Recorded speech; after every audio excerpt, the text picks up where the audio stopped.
Hi, I'm Rita Wilkins, also known as the Downsizing Designer.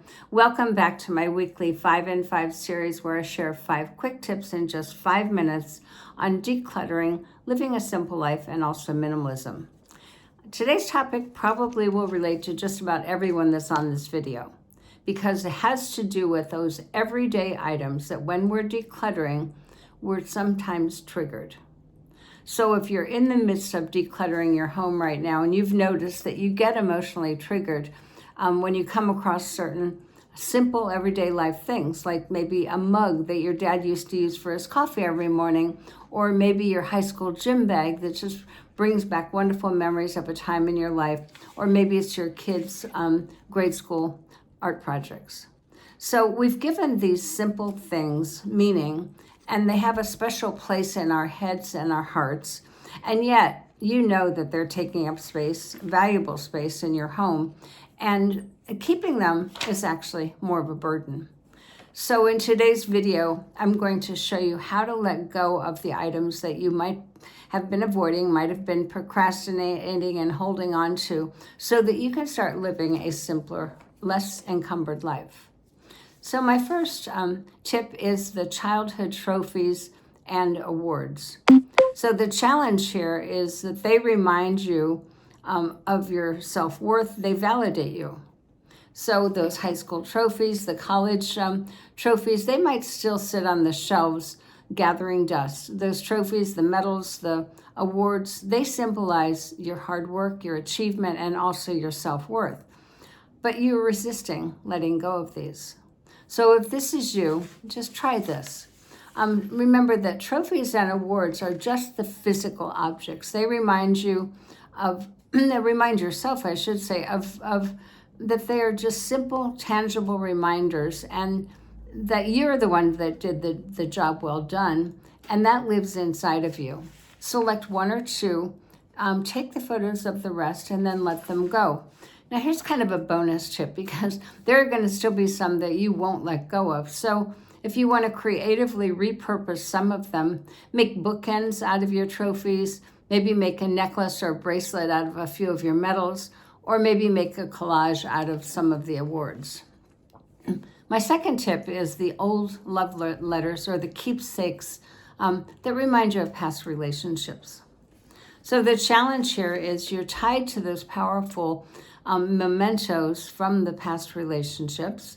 And you find that box of old love letters that's been sitting around in your basement for years.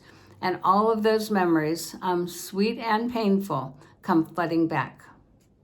So how do you solve this? So if they're no longer serving you, in other words, this is a long past relationship, and if they're taking space in your home and also your heart, acknowledge that was a special time of your life, a special relationship.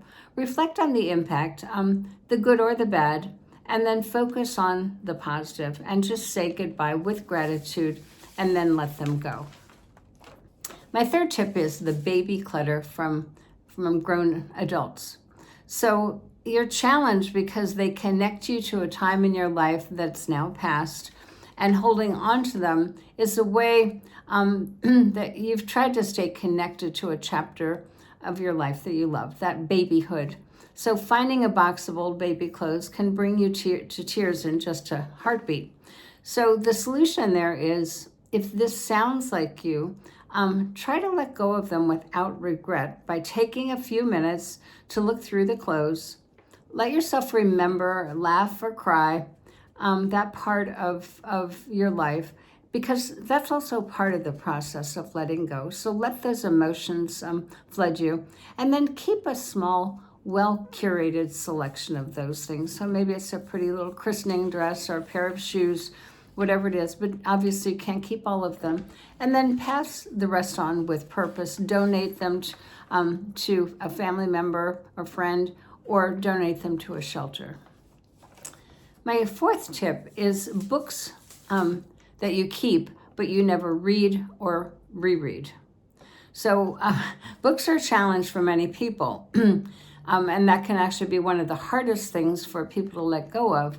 And they struggle with this because books are part of our identity.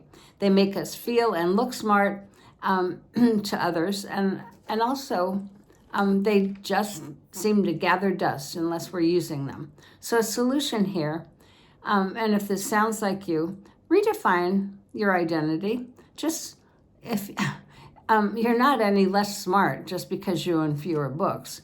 You're intentionally creating a space for who you are right now. You're not clinging onto the past time of yourself. And then if you declutter the books, it makes room for a new chapter of your life. And my last tip today is about family heirlooms. And the challenge, of course, is that they come with emotional strings attached, with guilt or obligation, fear of disappointing someone, even if they've already passed. So they might have been sitting in your garage or basement ever since you cleaned out your grandparents' home.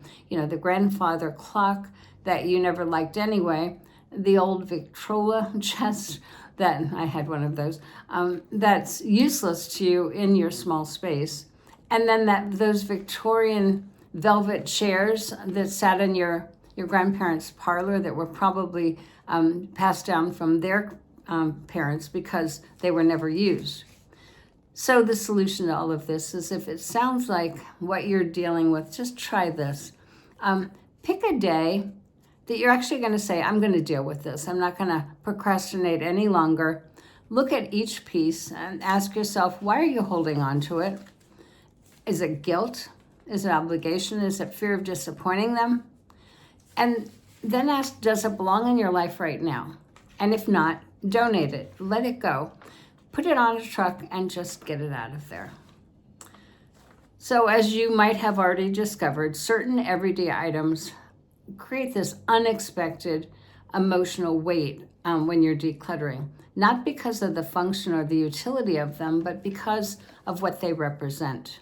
So don't let them hold you back from that simpler life that you're looking for.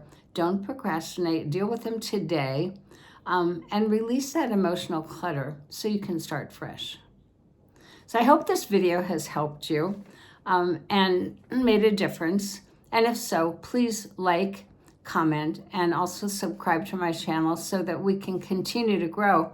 And don't forget to share it with someone who you think might benefit.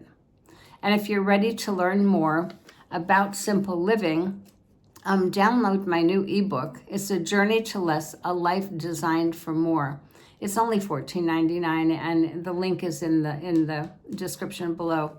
So until the next time, think of one item that you've held on to that is an emotional trigger for you. And maybe by next week, you'll already have let it go. So I'll see you next week.